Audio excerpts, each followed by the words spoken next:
반갑습니다. 네, 올해 들어와서 여러분들과 함께하는 시간이 벌써 전체로 말하면 6시간이 되었습니다. 6번. 좀 지겨울 텐데도 또 이렇게 새벽에 들어와 주셔서 너무 감사하고요.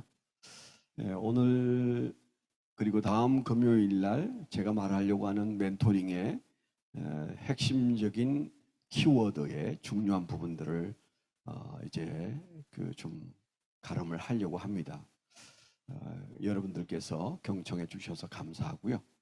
오늘도 굉장히 중요한 얘기를 좀 제가 늘 정말 참 중요합니다. 그러면 제 아내가 늘 하는 말이에요. 여보, 당신은 세미나에서 맨날 중요하다고 그러는데 그 중요하지 않은 게 어디 있어요? 그렇게 얘기하더라고요. 제게 있어서는 지금 하고 있는 얘기들이 굉장히 중요한 얘기고 또 제 마음에는 경험에 의해서 내 말을 깨닫고 적용만 할 수 있으면 목회 지경이 바뀔 텐데 뭐 그런 생각들을 늘 하고 있습니다. 자, 우리가 그간의 한 강의를 좀 정리를 하면 좋겠지만 시간이 없으니까 제가 멘토링에 굉장히 중요한 3가지 단어가 있다. 하나는 매핑이다. 그런 말씀을 드렸죠. 삶의 지도를 그려준다는 측면에서 예수님께서는 최후의 만찬 후에 마지막 유언처럼 하신 말씀이 뭐예요? 내가 곧 길이요 진리요 생명이니 나를 말미암지 않고는 아버지께로 올 자가 없느니라. 아주 명쾌하고도 그리고 가장 중요한 3년 동안의 제자 훈련의 핵심적인 키워드라고 말할 수 있는 말씀을 하셔서 내가 길이다. 그 매핑에 그보다 더 확실한 건 없어요. 내가 길이라고 말씀하시는 이상의 길이 있을까요? 그렇게 주님께서 꾸준히 해오셨던 말씀에 피리어드를 찍었던 말씀이다. 그런 생각이 들고요. 전수에 관한 얘기도 우리가 수차 얘기했습니다만 예수님께서 승천하시기 전에 마태복음 28장에서 뭐라고 말씀해요? 내가 분부한 모든 것을 가르쳐 지키게 하라. 예수님께서 가르쳤고 분부하신 그 말씀, 그게 바로 예수님께서 너희에게 전수해 준 것을 이제는 너희가 누군가에게 다시 전수해야 한다. 나중에 이제 그런 얘기를 다시 좀 하겠지만은 내가 받은 바를 전수하기 전까지는 그건 사역이라고 말할 수가 없죠. 그래서 이 전수라는 말씀 속에 아주 중요한 우리의 사역의 핵심이 들어있다. 뭐 격려는 제가 지난 시간에 저 갈릴리 바다에서 있었던 백신 3마리의 고기를 잡는 장면까지 제가 좀 설명을 했으니까 그 정도 하겠습니다. 그런데 제가 매핑과 전수와 격려가 한 사람의 멘토로서 누군가를 멘토리로 잘 키워서 우리가 주님 앞에 갈 때 그저 아낌없이 남기고 편안하게 눈을 감을 수 있거나 올라갈 수 있기 위해서는 우리는 그럴듯한 건물도 의미가 있을지 모르고 그럴듯한 어떤 일들도 의미가 있을지 모르지만 정말 중요한 것은 나와 딱 닮은 누구가 그 사역을 더 잘할 것이라는 기대감과 확신 속에 눈을 감을 수 있다면 그리고 우리가 그 사역지를 떠날 수 있다면 그보다 더 넉넉한 마음은 없으리라 그런 생각이 듭니다. 제가 이제 정리를 한번 해보니까 3가지를 얘기를 강조하다가 보니까 여러 가지 얘기하면 여러분들이 기억에 못 담으니까 제가 3가지만 얘기를 해왔습니다만은 그런데 정말 중요한 출발점을 얘기하지 않았다. 알고는 계시고 저도 안다는 전제를 얘기했지만은 그러나 멘토링에서는 빼놓을 수 없는 아주 중요한 더 중요한 키워드가 하나 있는데 그걸 얘기하지 않아서 혹시 듣는 분들이 그걸 간과하면 어떡하나 하는 노파심이 생겼어요. 나이가 들면 노파심 때문에 잔소리를 많이 하잖아요. 그 잔소리를 한마디 하고 좀 시간이 걸려도 그 잔소리를 하고 지나가려고 하는 그게 뭔가 하면 회심입니다. 회심. 여러분 누군가를 회심시킨다. 우리가 회심했던 것처럼 누군가가 내 앞에 있는 사람이 회심했는가? 또 회심하지 않았으면 어떻게 회심시킬 것인가 라고 하는 중요한 문제, 여러분 고민 많이 하시죠? 근데 사실은 이 회심이 없는 전수다, 회심이 없는 매핑이다, 회심이 없는 격려다, 다 무의미하잖아요. 만약 여러분 회심하지 않은 사람을 붙들고 우리의 신앙의 진수를 가르치면 자칫하면 그게 이단을 돕는 결과가 될 수도 있고, 그리스도를 비판하는 반대자를 더 이론을 세워주는 결과도 될 수 있잖아요. 우리의 수고가 헛수고가 될 가능성이 아주 높습니다. 그런데 과연 그 회심을 어디에서 기대하시죠? 여러분은 언제 회심하셨어요? 그리고 여러분 앞에 있는 사람들은 무엇을 통해서 언제 어떻게 회심했나요? 그리고 내 앞에 있는 아무개를 우리가 좋은 멘토리로, 좋은 제자로 양육해서 그를 이제 내 사역의 중심에 두고 우리가 그 사역지를 떠나거나 주님께로 가려고 했을 때 그가 회심했는가 안 했는가, 회심을 했다면 어느 정도 깊이 했는가, 그 회심의 체험은 따라 있는가, 그 회심의 성경적 근거는 튼튼한가, 우리가 생각하잖아요. 근데 사실 우리가 이것을 조직적으로 생각하지 않고 철저하게 꼼꼼하지 않으면 그 복음의 구멍이 뚫렸다는 얘기처럼 가장 중요한 사역에 구멍이 뚫려 있는 겁니다. 여러분들은 회심에 문제가 없다고 생각합니다만은, 그러나 우리 앞에 있는 사람들을 어떻게 회심시킬 것인가, 그게 첫 단추라고 말해야 맞는 게 사실은. 그 회심한 자를 우리가 제자 훈련도 시키고 멘토링도 하고 사역자로 세우고 그러는데, 그 회심에 가장 근접해 있는 것은 제자 훈련이 아닙니다. 멘토링입니다.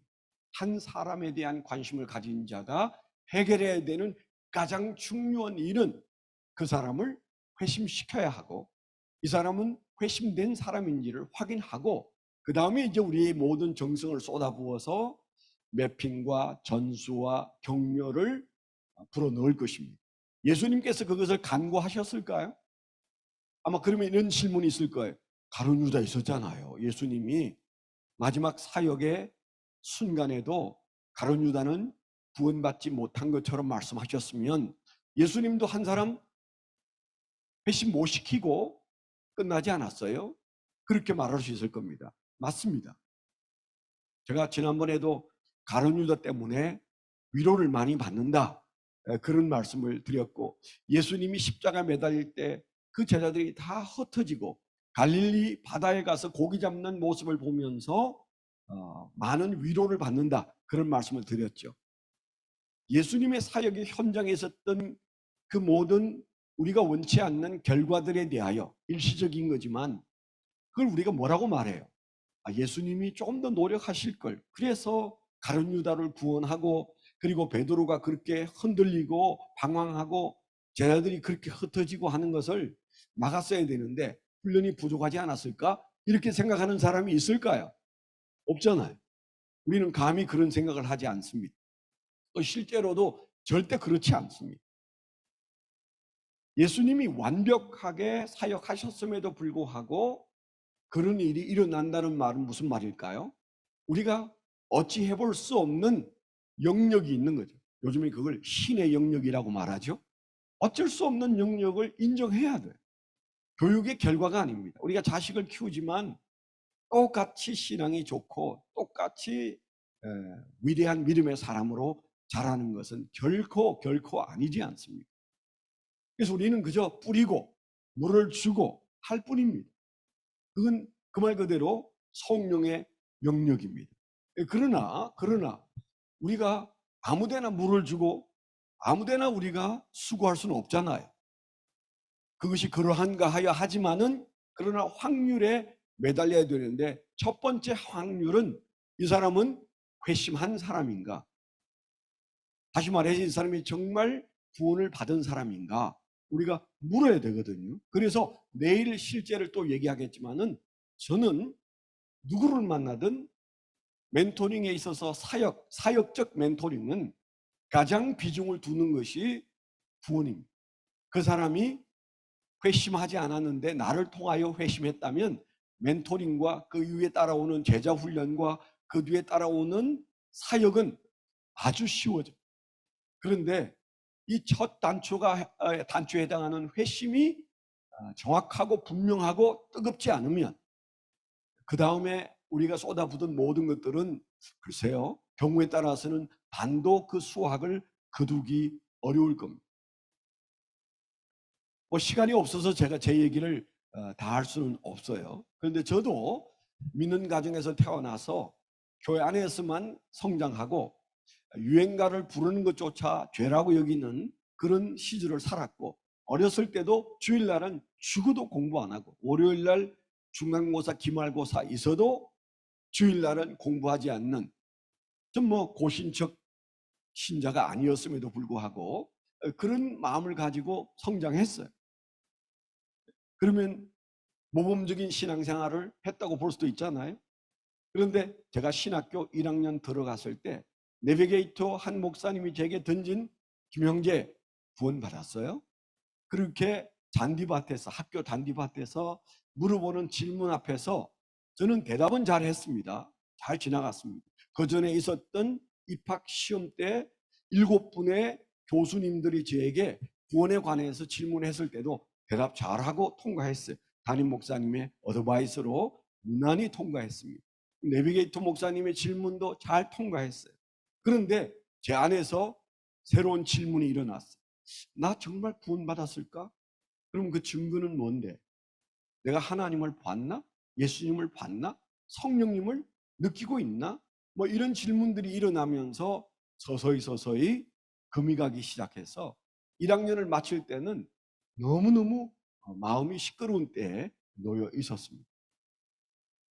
제가 그런 과정을 거친 다음에 군대 가서 큰 영적 체험을 하고, 그때 제가 제 신앙의 뒤를 돌아보면서 느낀 것이, 내가 교회에서 잘 교육받고 예수님을 사랑하는 것도 사실이고 내게 있어서 갖춰야 될 교육적인 신앙은 다 갖춰졌다고 생각했는데 왜 나는 그렇게 무참하게 무너지고 흔들렸을까?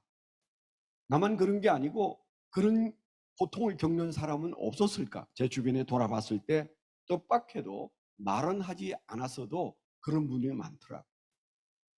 그리고 뒤를 돌아봤을 때 그 회심이 분명하지 않았고 그 확신이 분명하지 않았고 그 체험이 분명하지 않았을 때 얼마나 많은 에너지를 땅에다 쏟아부었는지 몰라요. 그런 것들을 보면서 뭔가 우리 교회 교육에 또 사람을 세우는 일에 허술한 부분이 많다. 나를 통해서 보니까 정말 나 같은 사람이 생겼으면 안 되겠는데 여전히 그 구멍은 크게 뚫려 있다. 그런 생각을 지금도 합니다. 그렇기 때문에 하나님께서 제게 주신 그런 신앙적 체험을 통해서 저는 회심을 굉장히 중요하게 여깁니다. 그냥 우리가 예수 영접하시겠습니까? 네, 영접하겠습니다. 그러면 당신은 구원받았습니다. 틀린 말은 아니에요. 요즘엔 약간 그 김세윤 교수라는 분이, 제가 젊었을 때는 꽤 그분을 좋아하기도 하고 사람들이 그분을 아주 좋은 학자라고 말했는데 요즘 약간 좌경화했는지 변승우 같은 사람이 그분을 좋아하는 걸 보면 뭔가 문제가 있는 건 확실해요. 그러니까 구원에 대해서 칼빈의 얘기를 문제 삼는 그분의 그 논리가 이해는 되는데 예수를 믿고 구원받았다고 말하면서 하는 짓거리는 말도 안 된다. 그런 데서 그분의 분노가 일어나는 것을 이해를 하긴 하는데 그렇다고 근본 진리를 흔들어 버리면, 그건 뭐 학자가 흔들어 버리면 그 다음에 얼마나 복잡한 일들이 많이 생기는데 저분이 왜 저렇게 돌아가나 하는 그런 뭐 제 개인적인 생각입니다. 여러분 중에는 여전히 김세윤 박사를 아주 위대하게 생각하는 분도 계실 거예요. 좋은 학자이긴 한데 그분이 우리의 구원관에 영향을 준다는 측면에서는 굉장히 요즘 조심스러운 일들이 많이 일어나고 있다, 그런 생각을 가집니다. 제 체험적으로 봤을 때 그분의 얘기가 온당치가 않아요. 반만 맞다, 그런 생각이 들어요. 하여튼 그래서 저는 우리가 멘토링의 중요한 세 가지를 생각하기에 앞서서 그것이 이루어지려면 그 전에 뭐가 이루어져야 된다고요? 회심이 분명해져야 된다. 그 부분에 대해서 여러분들은 잘 건너왔어요. 여러분들은 잘 지나왔어요. 마치 홍해를 갈라서 지나오듯 여러분에게 체험도 있었고 확신도 있었고 좋아요. 그런데 저 홍해 건너편에 있는 사람들이 어떻게 이 홍해를 건너올 것인가? 그 부분에 관해서는 노력을 하셔야 돼요. 스터디를 하셔야 됩니다. 배워야 합니다. 여러분, 우리 한국에서도 많이 느끼지만 여러분도 느끼지 않습니까? 자녀의 사춘기 고생 안 하는 분이 별로 없어요. 대체로 고생합니다. 자기가 겪었던 사춘기를 그 자식이 겪는데도 도와주지를 못해요. 우리 교회도 얼마 전에 제가 들은 얘기인데 아주 행복한 가정인데 딸이 사춘기에 들어와서 엄마하고 말싸움하다가 112에 신고해가지고 경찰차를 타고 그 집에 왔었대요. 그 엄마는 그런 딸의 표현한 모습에 그냥 어쩔 줄 몰라 하고 그냥 말이 안 나온다고 그렇게 힘들어한다는 얘기를 들었어요. 여러분 한번 생각해 보세요. 엄마하고 말다툼하다가 화난다고 경찰을 불러서 경찰차가 달려왔대. 여러분, 한국 사회는 좀 그렇습니다. 그러니까 그 엄마가 사춘기 딸을 감당 못하는 거죠. 사춘기 아들을 감당 못하는 거예요. 그럼 어떻게 해야 돼요? 어떻게 해야 돼요? 배워야죠. 사춘기를 책상 앞에서 배워야죠. 내가 겪었으니까 걔도 잘 넘어갈 거다. 천만에. 사춘기를 내가 겪었으니까 난 잘 이해한다. 충분하지 않아요. 그렇기 때문에 우리는 한 사람의 회심에 관해서는 철저하게 배워야 합니다.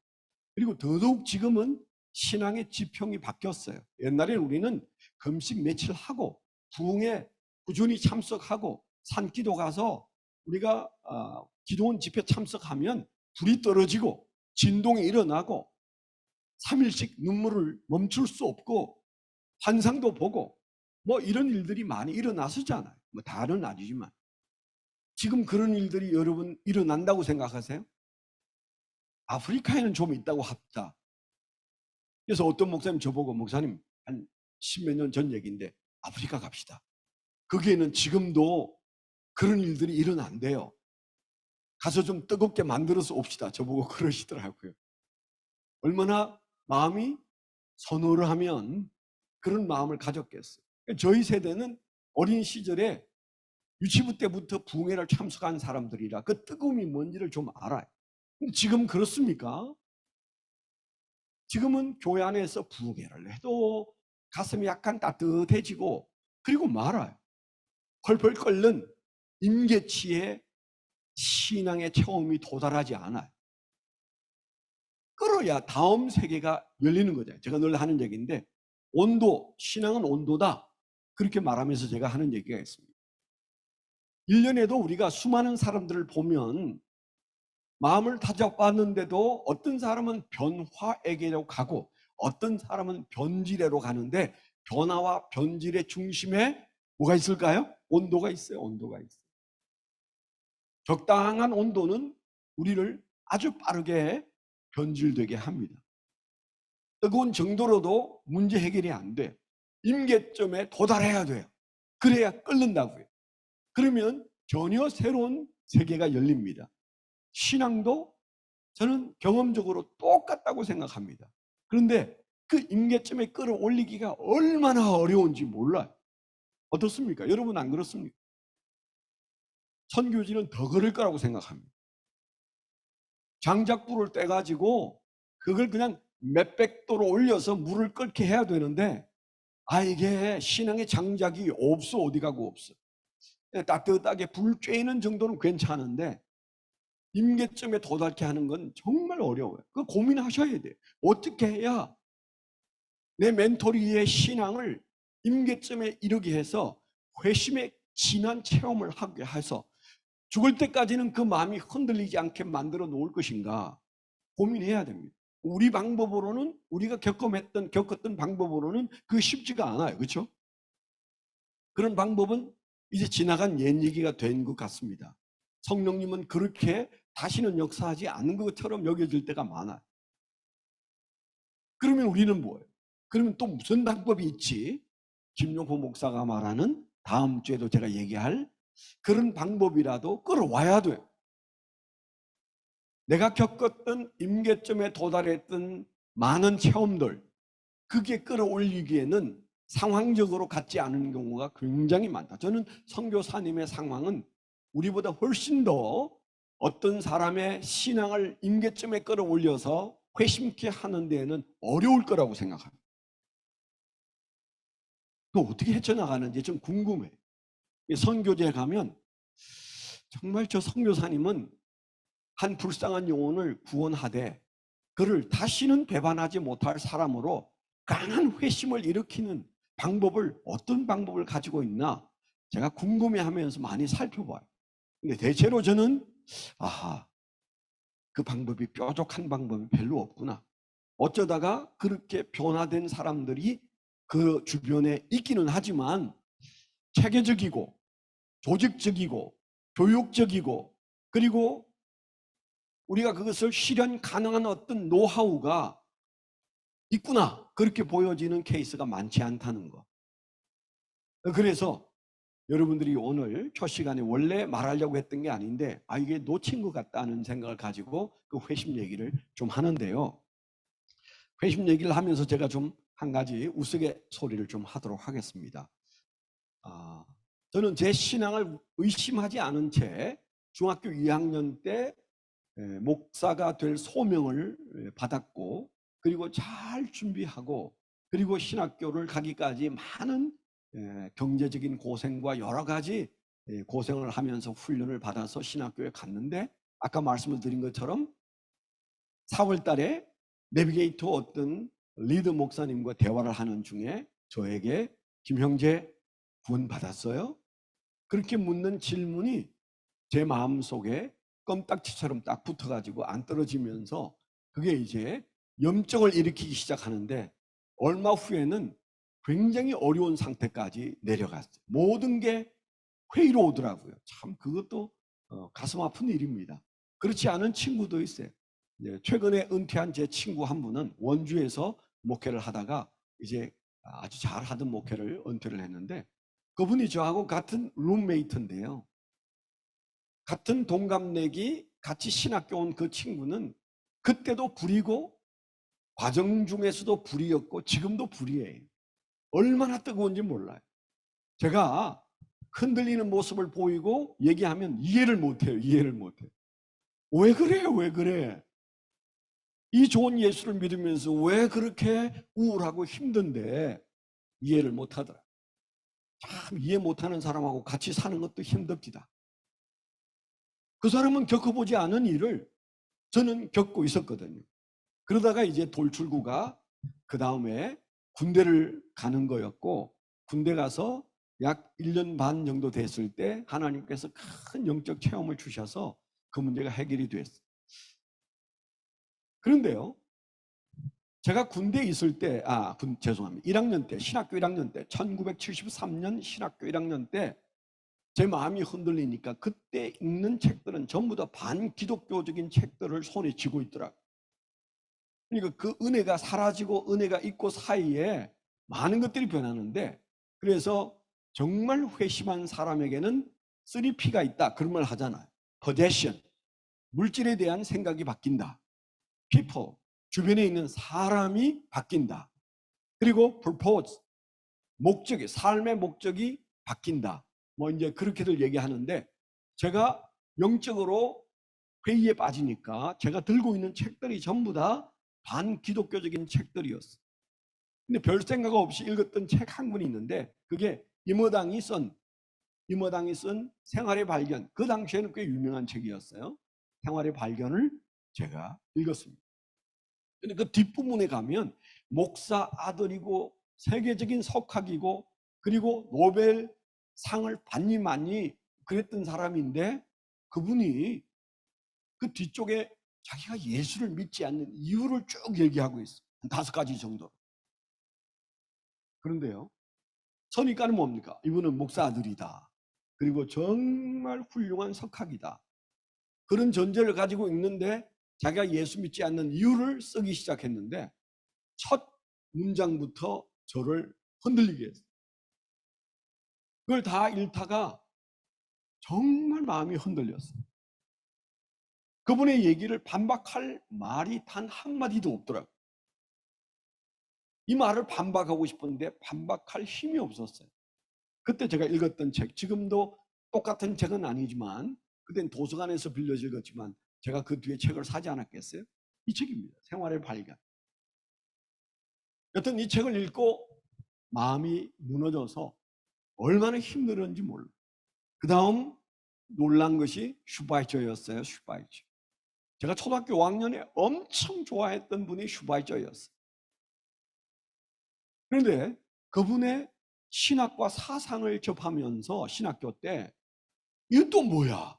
내가 그렇게 존경하는 선교사가 되어서 람바레네까지 가서 선교사 되려고 얼마나 노력을 열심히 했는지, 신학 박사에다가 음악 박사에다가 뭐 또 의학 박사에다가 가장 좋은 것들은 다 짊어지고 그 선교지에 간 그 슈바이처의 신앙이 내가 믿는 예수를 믿는 게 아니더라. 그의 예수 소전을 읽어보면 이분은 예수를 믿는 게 아닌데 4대 성인 중에 한 분을 믿고 있는데 그런 마음이 들었어요. 예수님이 행하신 모든 기적에는 전혀 관심이 없어요. 오직 예수의 박해 정신에만 마음이 빼앗겨 있어요. 예수님처럼 좀 나도 근사하게 살려면 그런 박해 정신을 발휘해야 되는데 그래서 람바레네에 가서 사람들을 치료하고 그곳에서 그 흑인들과 함께 살고 있었더라고요. 제가 너무 놀랐어요. 이 똑똑하고 이 잘난 사람도 예수를 나처럼 안 믿는구나. 내가 예수 그리스도에 대한 이해를 너무 좁게 했구나. 뭐 이러면서 흔들리기 시작했어요. 뭐 그런 식이었어요. 근데 군대 가서 제가 큰 영적 체험을 했다고 그랬죠. 뭐 시간이 없으니까 자세한 얘기는 못 하겠는데 그때 제가 그 영적 체험을 하고 지금까지 그 근 2년 반 정도 가지고 있었던 심령의 고통이 다 사라지고 의심의 안개가 사라지고 그리고 내 인생길이 환히 영적으로 보이는 걸 경험하면서 신앙은 이런 거구나. 나는 왜 그런 이론에 끌려다녔을까? 그런 고통을 가지고 제대를 했습니다.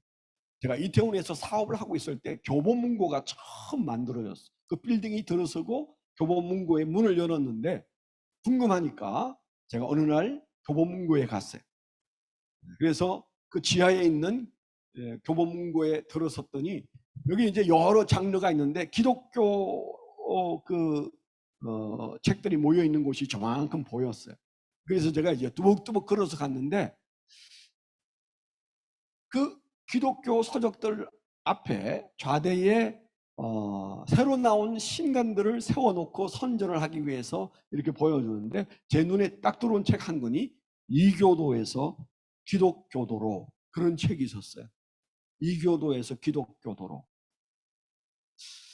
어떤 사람이 이교도였는데 기독교도가 됐을까? 그리고 가까이 들어가서 딱 그 저자를 보니까 이모당이에요. 이모당. 바로 이 책이에요. 이 책. 뭐 책은 여러 가지로 번역이 됐습니다만은 약간 묘하죠. 파이프가 이렇게 담배 파이프가 있는 이 책이 이교도에서 기독교인으로 이게는 이교도에서 기독교인으로 제가 봤던 책은 이교도에서 기독교도로 그렇게 번역된 책이었어요. 기절할 정도였어요. 1973년 신학교 다닐 때 나를 그렇게 물고를 내듯 주저앉혔던 이모당이 기독교인이라고 그리고 그런 책이 나왔다는 사실이 너무 놀랐지 않았겠어요? 그래서 제가 거기에서 선체로 연대를 살폈을 때 그분은 제가 1973년에 이 생활의 발견이라는 반기독교적인 책을 읽을 때 이미 그는 자기 나라 말과 영어로 이 책을 쓴 지 오래 1952년에 회심했어요. 그리고 20년 후에 제가 그분의 과거책인 생활의 발견을 읽고 쉽게 말하면 은혜를 받은 거죠. 그래서 마음이 흔들려서 어쩔 줄 몰랐었는데 그는 이미 그러기 20년 전에 예수 믿는 사람이고, 그리고 그는 자기가 기독교도가 된 이유를 책으로 쓰기 시작하고, 그리고 그는 이미 내가 73년에 생활의 발견을 읽을 때 이 책은 자기 나라 말로 또 영어로 나와 있었을 때인데 번역이 안 되었을 뿐이에요. 그러면 뭐 한다는 거예요? 그가 예수 믿은 다음에 예수 믿기 전에 쓴 그의 논리 앞에 저는 주저앉아서 꼼짝을 못했다는 얘기잖아요. 그때 제가 강하게 받은 도전이 사람은 결국 논리적인 존재구나. 사람은 그 논리를 벗어나기가 참 어렵구나. 나보다 더 큰 논리를 가진 사람이 무슨 말을 하든지 나는 그 사람을 만나면 끌려가게 돼 있구나. 여러분 이해하시잖아요. 주사파들이 대학에서 2박 3일 MT만 하면 그냥 같은 주사파가 되고 평생을 그걸 씻어낼 수 없는 병이 된다고. 연세대학 김종기 박사님이 옛날에 오래전 얘기입니다. 제가 한번 그분의 강의를 들었는데 그분이 그러더라고요. 저 주사파들의 의식파를 보면서 좌절을 한다고. 연세대학에서 강의를 하면서 좌절하신다. 왠가 하면 허구한 날 채플 드리고 허구한 날 목사로서 기독교의 진리를 강변하는데도 2박 3일만 주사파들이 끌고 가는 MT가 떠오면 확 뒤집어져 가지고 다시는 안 돌아온대. 그래서 자기는 제자 훈련을 의식화 훈련이다 그렇게 말해야 된다. 주사파들의 의식화에 기독교의 제자 훈련이 그걸 이겨내지를 못한다. 그거는 망한다는 얘기다. 그때 당시는 굉장히 암울했기 때문에 우리는 앞으로 저 공산주의 사고를 가진 사람들에게 먹힐 거다. 왠가 하면 교회에서 하는 제자 훈련이 주사파들의 MT를 이겨내지 못한다. 그분이 그런 얘기 하셨어요. 그때 오래전 얘기입니다. 지금 생각해 보면 그분의 얘기가 정말이었구나. 정말 저 사회주의적인 사상, 좌파들의 사상은 정말 무섭구나. 우리의 성경으로도 그들을 맞닥뜨려서 이겨내기가 어렵다는 그분의 그 절규가 틀린 말은 아니구나. 그런 생각이 많이 들어요. 저는 지금도 제자훈련 그리고 멘토링 들어가 보면 결국 영적인 싸움인데 우리 식으로 말하면 의식화 싸움이다. 그런 생각을 할 때가 많아요. 좀 지나친 말같이 들리면 용서하십시오. 그러나 그냥 제 생각이 그렇습니다. 아니 그 논리에 제가 끌려다녔던 그 세월에 그는 이미 예수를 믿었다는 게 말이 됩니까? 자기가 예수 믿지 않는다는 얘기를 구구절절히 하고 난 다음 예수를 믿고 앉았는데 예수 믿는 이유도 책을 썼는데 나는 그 과거의 책에 붙잡혀 있었어요. 그게 뭡니까? 논리입니다. 그러면 여러분 제가 묻고 싶은 얘기가 그 얘기예요. 그러면 여러분에게 논리가 갖춰져 있습니까? 만일에 논리가 좀 부실하다면 그러면 한 사람의 회심에 성령의 파워로 녹여버릴 그런 어떤 영적 체험의 능력은 가지고 계십니까? 논리도 없고 그것도 없다면 우리는 해봐야 안 되는 씨름을 하고 있는 거 아닐까요? 이게 현실입니다. 좀 마음이 복잡하고 머리가 좀 복잡하시겠지만은 이 제 얘기를 여러분들이 조금은 가슴에 담으셨으면 좋겠어요. 그래야 그러면 나 어떻게 해요? 그럼 난 어떻게 살아야 돼요? 이런 질문이 그 다음에 신음처럼 나와야 형제라 우리가 어찌할꼬 베드로의 설교를 들은 사람들이 그런 마음이 생겼을 때 그들의 마음속에 성령의 역사가 일어나서 하루에 3,000명이 예수를 믿는 역사가 5,000명이 예수를 믿는 역사가 일어나지 않았겠어요? 문제의식을 좀 가지시라 그런 뜻에서 우리가 전수와 매핑과 격려가 멘토링이라면 그것에 출발점에 제가 강조하지 않았지만 회심이 있다.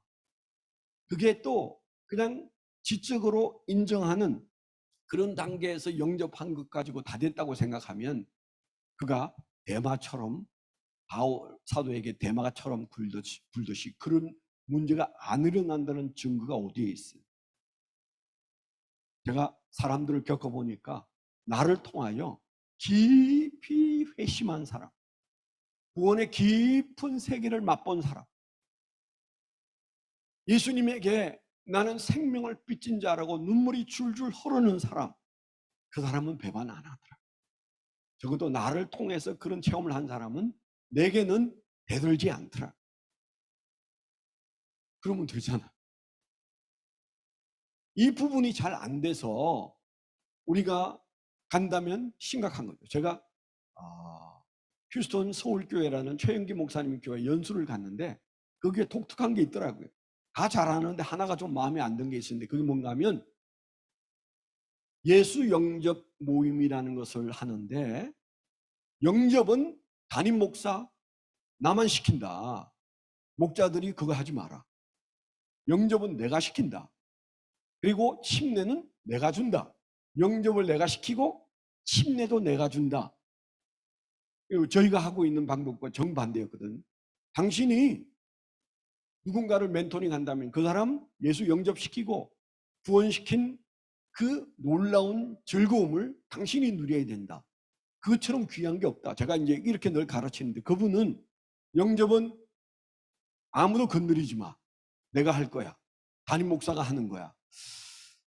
저분이 권위적인 분이 아닌데 왜 꼭 저건 저렇게 할까? 전도는 실컷 했는데 마지막 열매는 담임 목사가 따야 되고 침례는 담임 목사만 줘야 된다는 얘기가 굉장히 어색하게 들렸어요. 지금도 이해는 다 안 됩니다. 근데 그분의 그렇게 하는 이유 중에 하나는 뭔가 그 질서를 위해서 그리고 교회의 어떤 통솔을 위해서 은혜를 끼친 사람의 리더십을 위해서 그렇게 한다는 얘기를 하긴 하셨어요. 뭐 일리가 충분히 있는 얘기입니다. 그러니까 그 목사님도 그걸 굉장히 중요하게 여긴다는 거잖아. 누가 열매를 딸 거냐? 누가 회심을 시킬 거냐? 난 아무개 목사님에게 예수 영접하는 시간을 가졌고 그리고 침례를 받았다. 그걸 통일시키려고 하는 목사님의 의도 이해합니다. 그만큼 중요하다는 얘기를 제가 드리고 싶은 거예요. 그런 측면에서 가장 중요한 이 회심의 문제에 있어서 과거와 같은 그런 은혜로운 집회도 없고 그런 은사, 그런 능력, 그런 체험들이 도처에서 일어나던 그런 기도는 다 문 닫았습니다, 지금. 그리고 그런 부흥에 존재하지도 않습니다. 다 말로 해치우는 거, 아니면 넘어뜨리는 거. 뭐 넘어뜨리는 분 죄송합니다. 제가 그걸 약간 부정적인 투로 말하는 것 같아서. 아닙니다. 저는 부정적이지는 않는데 그래서 극단적인 체험을 추구하는 사람들 그리고 예언가들, 신사도 운동 그런 건 조금 명맥을 유지하고 있지만 그 외에 정상적인 교회나 전통적인 교회는 다 사라졌어요. 그 회심의 과정이 그냥 말로 다 끝내버립니다. 그래 가지고는 안 된다는 거죠. 이 일을 정말 할 수 있는 마지막 보루가 있다면 멘토링이다. 그런 말씀을 드리고 싶어서 제가 오늘 해야 할 중요한 강의를 좀 뒤로 미루고 이 강조점을 얘기하니까 이해하시고 저 사람이 말하려고 하는 애절한 마음이 뭐다. 경험에서 나온 저 얘기를 여러분들이 좀 이해하고 받아주셨으면 감사하겠다. 그런 생각을 가지고 있습니다. 자, 이제 본론에 좀 들어가야 될 것 같아요. 너무 시간을 많이 보냈는데 그래도 할 말은 꼭 합니다. 걱정하지 마십시오. 자, 예수님께서 하셨던 멘토링을 지난번에 얘기하다가 마쳤는데 예수님은 실제적으로 어떤 사역을 어떻게 하셨을까? 이제 그런 얘기를 좀 이제 하면서 오늘 얘기의 핵심을 좀 나누고 오늘 강의를 마칠 텐데요. 예수님의 멘토링 사역을 제가 열심히 많이 보지 않았겠습니까? 그리고 그뿐만 아니고 저는 성경에 나오는 창세기 1장 1절부터 요한계시록 22장 마지막 절에 나오는 말씀에 이르기까지 이 전체에서 멘토링적 관점으로 여러분 훑어보지 않았겠습니까? 제가 지난번에 한 말씀을 드렸는데 성경을 이제는 선교사님 수준에 오신 분들은 그냥 읽으면 그거는 너무 손해다. 관점 읽기를 하셔야 된다. 자, 그런 말씀을 한번 들은 적이 있죠. 관점 읽기를 해야 돼요. 어떤 관점으로 읽을 거냐? 사랑이라는 관점으로, 믿음이라는 관점으로, 성화라는 관점으로, 칭이라는 관점으로. 얼마나 중요한 주제가 많은데요. 그렇게 삼은 읽는 것이 그냥 열심히 그저 경건의 보탬이 되겠지 해서 읽는 것에 10배로 수확이 크다. 이런 말씀을 좀 드리면서 멘토링 관점으로 저는 여러분 읽어보지 않았겠습니까? 성경에 멘토링이 아니면 이해가 충분하지 않은 얼마나 많은 사건들이 일어나는지 몰라요. 엄청 많습니다. 그런 측면에서 뭐 아주 많은 얘기들이 있는데 여러분 잘 아시는 이드로가 모세를 멘토링하는 리더십 멘토링이라고 우리 흔히 말하죠. 이드로가 모세에게 준 힌트가 모세가 탈진하지 않을 수 있는 방법이었어요.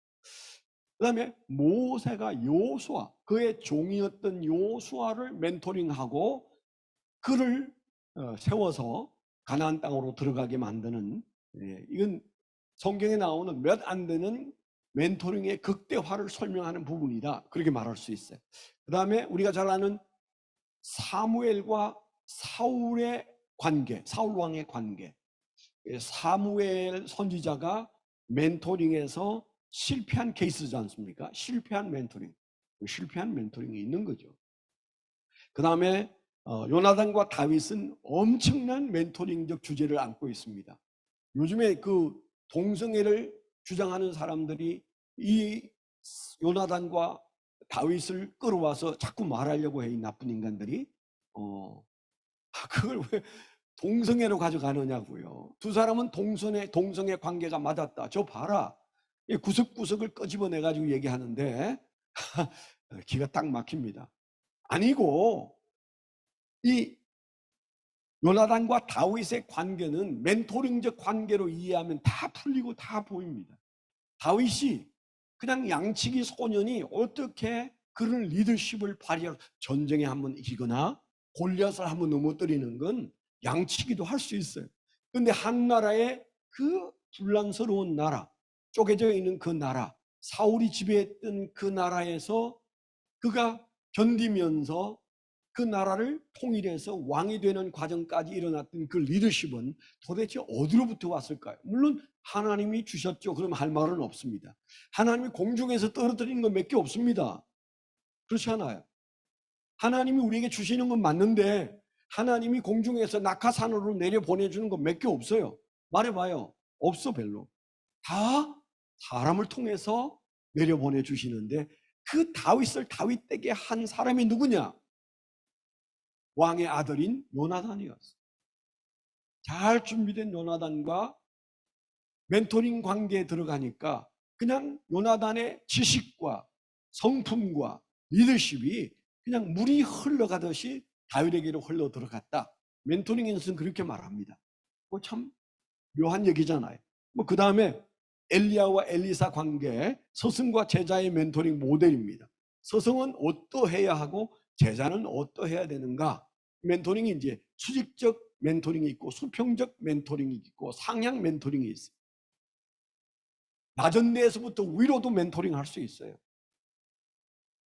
그래서요, 대통령들은 다 자기의 멘토랍시고 이런저런 멘토를 다 가지고 있습니다. 미국의 대통령은 대통령 되기 전에 벌써 내 멘토는 누군데 누구는 누구의 멘토링을 해주고 누구는 어떤 멘토링을 해줄 것인지 다 말합니다. 그래서 엘리야와 엘리사의 관계, 그리고 우리가 들여다보고 있는 예수님과 제 아들의 멘토링, 전인적 멘토링이다. 그렇게 저는 말하고 싶어요. 바울과 죄송합니다. 바나바와 바울, 바나바가 멘토고 바울이 멘토입니다. 그래서 바나바와 바울이 어떤 수평적 관계지만 어떤 멘토링 관계에 있었는가, 굉장히 흥미로운 얘기잖아요. 바나바와 마가, 여기는 뭐예요? 좌절을 극복한 멘토링, 저는 그렇게 말하는데, 이 마가를 좌절에서 끌어올리는 바나바의 멘토링, 그 다음에 바울과 디모데, 바울과 브리스길라, 뭐 이런 다양한 멘토링 관계에 대해서 여러분들이 성경 안에서 볼 수가 있습니다. 저는요, 그래서 이 멘토링을 훑어보면서 많은 분들이 멘토링의 정의를 내리는데, 저는 5가지를 제안합니다. 멘토링 하는 사역자가 누군가를 멘토리로 세워서 내 사역의 대를 이으려고 한다면 5가지를 꼭 기억해야 된다. 첫째는 헌신해야 된다. 멘토리에게 헌신해야 된다. 말이 우습죠? 아니, 지금 막 예수 믿을까 말까 하는 사람에게 내가 헌신하겠다는 마음으로 다가가야 된다. 두 번째, 그런 헌신의 마음이 정해지면 꼭 가져야 될 중요한 예수님의 멘토링. 예수님의 멘토링의 가장 빛나는 부분은 뭐예요? 성육신이에요. 성육신. 인카네이션. 우리가 성육신을 신학적으로 많이 얘기하지만 저는 멘토링적 관점에서 예수님이 어떻게 멘토링했냐. 저 갈릴리 호수를 다니시면서 베드로를 비롯한 많은 사람들을 뽑고 12명을 뽑아서 제자로 삼으신 예수님이 하신 멘토링은 어떤 멘토링이에요? 하나님의 아들이 인간이 되시고 그리고 제자들의 눈높이까지 내려가시는 성육신이에요. 내가 좀 많이 아니까 너 좀 몇 수 가르쳐 줄게. 그거 아니에요. 그래서 제가 지금 강의하고 있는 제 강의는 멘토링 강의를 하지만 제가 멘토로서 여러분들을 이끌어주고 있는 게 아니에요. 강의할 뿐입니다. 우리 한국에는 묘한 얘기들이 많아요. 아무개가 내 멘토입니다. 뭐 그런 얘기를 잘 하세요. 반만 알아가지고, 멘토링을 반만 알아가지고. 그 말은 그분은 내가 닮고 싶은 모델이에요, 이 얘기예요. 그 어떻게 모델이 멘토냐고요. 그거 아니에요. 그분이 가르친 적이 없는데 나한테 개인적으로, 그분이 나에게 헌신한 적이 없는데 어떻게 멘토가 돼요? 그분이 내 눈높이로 내려와서 나하고 밥 먹고 생활하고 그리고 내 얘기 들어주고 같이 울어주고 그런 적이 없는데 그분이 어떻게 내 멘토예요? 그런데 우리는 나는 아무개가 내 멘토입니다. 그렇게 얘기하는데 잘못된 말이에요. 멘토링 전문가가 볼 때는 저런 말 하면 안 되는데 나 멘토링이 뭔지 모릅니다. 그렇게 말하고 있는 행위예요. 이해가 되시죠? 그냥 제 강의 듣고 그냥 쓰시면 안 돼요. 적어도 아무개를 내 멘토라고 말하려면 그분이 나에게 헌신한 게 있어야 돼요. 눈물이 날 정도로 정말 고맙다. 나 하나 때문에 비행기를 타고 몇 시간 달려온 그분, 그리고 밤새 내 얘기를 들어주신 그분, 저 고매한 분이 어떻게 나하고 같이 앉아서 밥을 먹고 그리고 내 얘기에 눈물을 흘려주고 너의 고민이 내 마음속에 들어와서 내 고민이 되었노라. 너가 분노하는 그 문제가 내 마음에 들어와서 나도 분노가 일어난다. 뭐 그 정도 돼야 되는 거 아니에요? 그게 성육신이잖아요. 예수님은 그렇게 하셨잖아요. 이게 예수님의 멘토링에 있어서 가장 먼저 얘기하고 가장 큰 것이다. 이렇게 말해도 틀리지 않아요. 세 번째는 한 영혼을 천하보다 귀하게 여기라. 예수님께서 하신 말씀이에요. 심지어 어린 아이에 대해서도 한 영혼을 천하보다도 귀히 여긴다는 거. 이 경지, 저는 그 경지에 도달하지 못했어요. 은퇴를 했습니다마는 나는 흉내만 냈을 뿐이고 그 경지에 들어가지지가 않더라. 한 영혼이 천하보다도 귀하게, 내 목회보다도 귀하게 안 여겨지더라. 이거는 정말 죽을 때까지 어려울지도 몰라. 그런 마음이 들었어요. 그러나 멘토링의 기본 정신은 그겁니다. 한 영혼을 천하보다 귀하게 여겨야 그 한 영혼에게 집중할 수 있어요. 우리가 예수님에게 집중하는 건 문제가 없어요. 그런데 정말 하잘것없는 저 아무개에게 내가 천하보다도 귀해 여기고 내 목회보다도 귀해 여기고 내 삶에 중요하게 여기는 우선순위가 다 뒤로 가고 그리고 그를 중요하게 여긴다? 어렵잖아요. 네 번째, 멘토는 자신의 실패와 성공을 프린시플화하여 가르치라. 오늘 이 프린시플을 얘기해야 되는데 너무 큰일 났습니다. 앞에 너무 회심에 대한 얘기를 길게 하다 보니까 얘기 좀 못하는데 나중에 간단하게라도 할 거예요. 자신의 실패와 성공을 프린시플화 해가지고 이제 가르쳐야 돼. 내 성공만 얘기하면 못 따라옵니다. 또 내 실패만 얘기해도 그를 동시에 좌절시켜요. 우리에게는 두 가지가 다 있잖아요. 그게 넉넉한 경험이지. 성공한 경험은 절대 넉넉한 경험이 아닙니다. 내게 말하기도 창피한 실패가 경험 속에 숨어 있고 그걸 누군가에게 드러낼 때 나도 치료가 되고 그에게는 좋은 간접 경험이 되는 이것. 마지막 다섯 번째는 굉장히 중요한 얘기인데 파이라고고스입니다. 제가 쓴 대로 말하면 멘토요. 예수님의 종이 되어 왕의 자녀를 섬겨라. 왕의 자녀를 섬겨라. 그러니까 이 모든 것들이 가능하면 그 멘토리를 누구로 봐야 돼요? 왕의 자녀로 봐요. King's Kids. MK. 선교사의 자녀라. 우리가 이렇게 말하는 것처럼 이게 왕의 자녀를 우리가 바라다 보는 겁니다. 그걸 저는 파이다고고스다. 몽학선생이다. 라고 하는 말로 여러분에게 좀 각인시켜 드리고 싶어요. 진도가 좀 앞으로 안 나가도 이 얘기는 좀 해야 되겠네요. 여러분 잘 아시는 갈라디아서 3장 24절로 25절에 보면 개역 개정에는 초등교사라고 나오는데 과거 여러분이 보셨던 성경에는 몽학선생이다. 그 묘한 말이 있었잖아요. 참 멋있는 말이에요. 몽학선생을 헬라어로 해서는 파이다고고스라. 파이디온, 아이를 말하는 거예요. 파이다고고스, 아이의 가정교사 그런 뜻이잖아요. 그 말의 뜻은 그 시대의 말의 뜻은 주인집, 나는 신분이 종이고 주인집 주인의 아이를 내가 서당에 데리고 가고 데리고 오는 가정교사를 하는 신분은 종인데 지금 뭐예요? 그 아이는 왕의 자녀인데 그 왕의 자녀를 데리고 선생님에게 데려왔다 하면서 예습 복습시키고 그리고 뒤치다거리 해주고 그리고 가정교사 역할을 하는 종의 입장을 파이라고고스라고 하죠. 몽학선생이죠. 율법이 몽학선생이다. 바울사도는 그렇게 말했어. 그러면 멘토는 뭘까요? 멘토가 바로 그 파이라고고스예요. 길라잡이. 누구에게로 데려가는? 예수 선생님에게로 데려가는 하나님의 자녀를 예수 선생님에게 데려가는 길라잡이가 바로 저와 여러분들입니다. 그게 멘토예요. 내 제자 삼는 거 아니에요.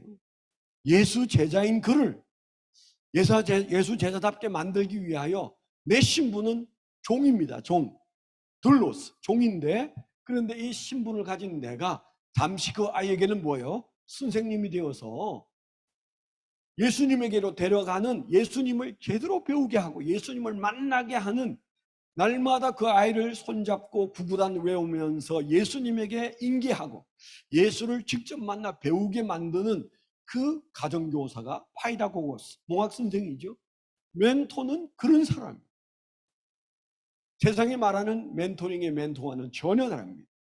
내가 아는 건 몇 수 가르쳐 줄 게 아니에요. 내가 아는 예수 그리스도 그분을 너에게 소개하고 그분을 만나게 해줄게. 왜냐하면 너는 하나님의 자녀니까 종된 신분으로 겸손하게 그 일을 하고 그가 예수를 만나서 기뻐하는 모습을 보고 눈물 흘리고 박수치고 춤추고 그 회심을 보고 어쩔 줄 몰라 하고 내가 전수해 준 것들 내가 만난 예수를 전수해 준 그것들이 그의 삶 속에서 작동하고 있을 때 우리가 흥분되고 이게 뭐예요? 성경에 말하는 예수님이 말씀하신 제자의 모습 곧 멘토의 모습이에요. 그런 측면에서 제가 이제 한 5가지를 말씀을 드렸습니다. 그러면 도대체 그 예수님은 어떻게 멘토링을 하셨을까? 예수님의 멘토링적 관점에서 연구를 해보면 그냥 기억하기 쉽도록 제가 말씀을 드리고 요거까지만 말씀을 드리고 내일 이어서 할 겁니다. 예수님께서 보여주셨던 멘토링을 그냥 보면 그냥 예수님이 왔다 갔다 그냥 밥 먹고 죄인들과 그 다음에 창기들과 함께 어울리고 병자를 고치고 뭐 그러고 3년을 보낸 것 같이 보입니다만은 멘토링 관점에서 여러분들이 한번 읽어보십시오. 사복음서를. 그리고 베드로 같은 사람이 뭐라고 말했는데 베드로 전후서를 읽어보세요. 그러면 예수님의 멘토링 4가지가 딱 등장하는데 그 제자들을 붙들고 3년 동안 하셨던 행위를 저는 사동이다. 동자로 시작하는 4가지 단어로 설명할 수 있다. 그렇게 제가 여러분들에게 말씀을 드리면 새벽에 좀 기억에 남아 있지 않겠습니까? 적어도 내일까지는 기억해 주셔야 그 다음 얘기를 할 수 있거든요. 예. 예수님이 멘토링 하실 때 그 스텝을 밟으셨는데 점점 높은 단계로 끌어가기 위해서 예수님이 확실하게 하셨던 4가지 스텝이 뭐냐? 첫 번째는 동감입니다. 동감. 공감대를 형성하는 일에 얼마나 많은 수고를 하셨는지 몰라요. 이미 여러분 잘 아시잖아요. 베드로를 따라오게 하기 위하여 하셨던 갈릴리 호수에서 있었던 사건을 제가 누누이 설명을 했으니까 설명 생략하겠습니다. 마음을 열고 마음에 씨앗을 뿌리는, 그래서 예수님이 그에게 다가가신 성육신이 그게 잘 드러나가 있지 않습니까? 그게 그 배를 빌리고 거기에서 주님께서 하셨던 행위를 성육신이라는 측면에서 한 인간 베드로에게 다가가신 성육신의 모습을 한번 생각해 보세요. 눈물 안 나요? 내게 다가오신 예수님이 어떻게 다가오셨는지, 주님의 성육신 하신 예수님이 세상에만 오신 것이 아니라 내게 저벅저벅 다가오신 예수님의 나를 향한 성육신, 눈물 안 납니까? 우리 눈에 눈물을 흘리고 그 다음에 주님과 우리 사이에 공감대가 형성되는 이 동감, 이거 안 하고는 그 문 열렸다고 볼 수가 없고 그 다음에 하는 모든 것들은 다 핫살이 비껴가듯이 비껴가게 돼 있어요. 두 번째, 동행입니다. 동행. 먼저 동감의 과정을 거친 다음에 같이 뭐 해가지만 그 다음에 주님이 하신 가장 중요하고도 분명한 멘토링은 다른 말로 제자 훈련은 같이 동행하는 거예요. 몇 년? 3년을. 어떻게? 24시간 함께. 상상이 됩니까? 26,280시간을 함께 하셨다. 제가 그렇게 좀 약간 허풍을 떨었는데 사실이지 않습니까? 허풍일까요? 성경에 보면 분명히 예수님이 그들과 함께 24시간 3년을 보내셨어요. 그러면 시간으로 따져보면 26,280시간이에요. 제가 왜 그 얘기를 강조하는가 하면 동행보다 중요한 게 없다. 일주일 만에 저를 만나서 잠시 제 강의를 줌으로 들은 이것의 효과는 몇 시간 안 갈걸요? 금방 잊어버릴 겁니다.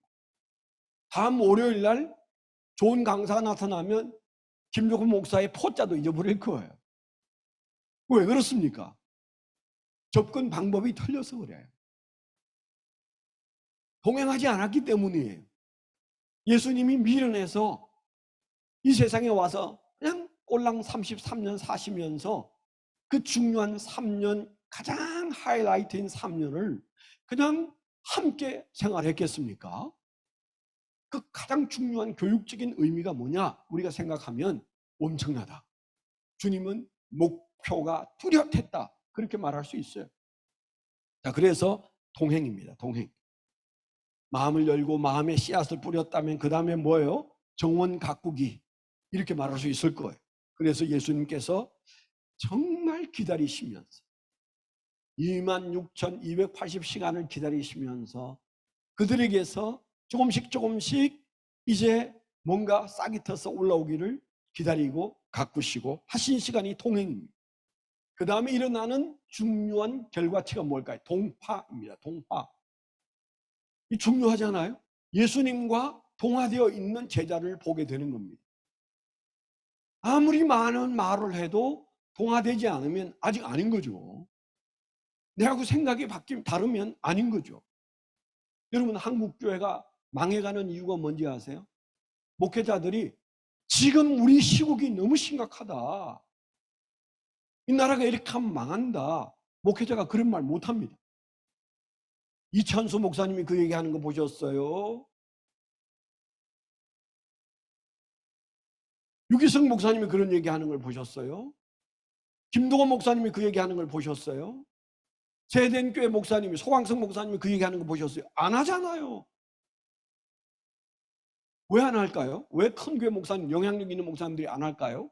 저 광화문에서 어떤 양반만 욕해가면서 그 말하고 안 하잖아요. 안 하는 이유는 뭘까요? 교회 안에 통화 안 된 사람이 많다는 얘기잖아요. 목사님 그런 얘기하면 듣기 싫어요. 정치 얘기하지 마요. 확 그런 얘기하면 나 다른 교회 갈 거예요. 교회마다 노인들 모시고 하는 목회하는 분 몇 분 빼고는 교회마다 그 얘기 못하는 이유는 그 얘기했다가는 바로 카톡에 날라오니까. 저도 카톡에 날라오더라고. 그런 소리 하지 말라고. 정치 얘기 목사님이 성경 얘기만 하라고. 아니 선지자가 이 시국에 대해서 말하지 않는 선지자가 그게 죽은 선지자지. 목사가 옳게 여기는 것, 기도하고 옳게 여기면 말해야 되잖아요. 그게 틀리면 내가 책임져야 될 일이고. 그런데 그 얘기 지금은 잘 못합니다. 목사님. 99%의 목사님들은 못합니다. 못하는 이유, 그 교인들이 그 한자리에 성금 내고 앉았지만 목사와 생각이 같지 않아요. 같지 않아요. 동화되어 있지 않아요. 소수지만. 예수님에게도 그런 사람이 있었어요. 가룟 유다 같은 사람. 생각이 달랐어요.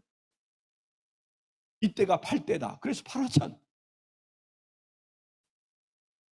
그렇지만 예수님 보셨을 때 이제 할 수 있는 것까지는 다 왔다. 그 다음 단계는 성령이 하실 일이다. 그래서 우리가 예수님이 십자가에 못 박히시기 전에 집중력으로 하신 말씀이 뭐예요? 성령 말씀 계속 하셨잖아요. 요한복음 보세요. 계속 성령 얘기. 저는 그게 어떻게 보이는가 하면 예수님이 육신을 입고 하실 일은 다 하셨다는 생각이구나. 나머지는 성령께 맡긴다는 얘기구나. 여러분 우리 사역에서 내가 머리 쓰고 노력해서 할 수 있는 게 몇 가지인데요. 신의 영역이 분명히 있습니다. 하나님의 영역이 있습니다. 물을 어떻게 포도주로 만들 수 있어요? 그건 하나님의 영역이고 예수님의 영역이고 성령님의 영역이에요. 그렇잖아요. 그것까지 내가 해보겠다고? 변화가 과연 내가 하는 노력으로 변화가 일어날까요? 그래서요, 멘토링 하는 사람은 바짝 긴장해서 하나님의 영역을 하나님께 올려드리고 빌고 울고 금식하고 그러는 이유가 이 영역은 내가 할 수 있는 영역이 아니에요. 판은 내가 펼쳤지만 하시는 역사는 성령님이 하셔야 되기 때문에 한 사람의 회심을 내가 어떻게 시켜요? 영접은 시키지만 그 사람이 깊이 체험하는 세계는 성령의 영역이에요. 그렇잖아요. 그래서 예수님께서 얼추 됐다. 그래서 동화에 이제 완성점을 보시고 주님께서 떠나시면서 마지막 네 번째 하신 게 뭐예요? 동력이에요. 동력. 거기에서 동력이 나오는 겁니다. 동감, 동행, 동화 확인한 다음에 동력. 예수님이 떠나시면서 내가 분부한 모든 것을 가르쳐 지키게 하라. 그리고 가셨잖아요. 예수님이 하시던 일을 그들에게 동력자로 세워서 맡기셨어요. 내 양을 먹이라, 내 양을 치라 그러셨잖아요. 명확하죠?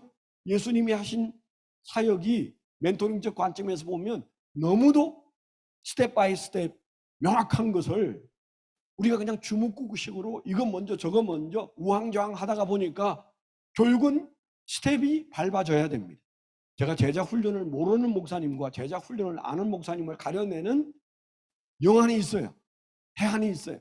그게 뭔지 아세요? 저분의 제자 훈련에는 엘리베이션이 있는가 없는가, 없으면 가짜예요. 가짜. 말은 그럴듯하게 하지만 제자 훈련 모르는 목사님, 요즘 뭐 제자 훈련 욕하는 사람도 있습니다만은 모르니까 그러는 거죠. 예수님의 제자 훈련, 예수님의 멘토링 어느 하나에도 그냥 이랬다 저랬다 하신 적이 없습니다. 왜냐하면 우리가 따라해야 되기 때문에. 예수님은 그거 안 해도 되시지만 스텝을 밟으셨어요. 첫 단추가 멘토링이었다. 그 멘토링의 핵심으로 들어가 보니까 3년 동안 예수님은 4가지 스텝을 밟으셨다. 4가지 스텝을 밟으신 첫째가 동감이고, 두 번째가 동행이고, 세 번째가 동화고, 네 번째는 동력으로 가셔서 맡기고 떠나셨다. 이게 멘토링, 예수님의 멘토링. 오늘은 오늘은 더 길었습니다. 여기까지 하고 이제 다음 주에 제가 시간을 어기지 않는 범위 안에서 굉장히 중요한 실제를 말씀드리므로 여러분들이 저에게 허락해 주신 멘토링 강의를 마치려고 합니다. 기도하겠습니다. 주님 감사합니다. 은혜 주셔서 부족한 종이 여러 얘기를 나눈 가운데 우리 선교사님의 마음속에 필요한 내용을 주님께서 생각나게 하시고 정리해 주시고 더 깊은 깨달음을 허락해 주셔서 종이 말한 것의 10배, 100배 위대한 역사가 일어나게 하여 주옵소서. 예수 그리스도의 이름으로 감사하며 기도드렸습니다. 아멘. 아멘.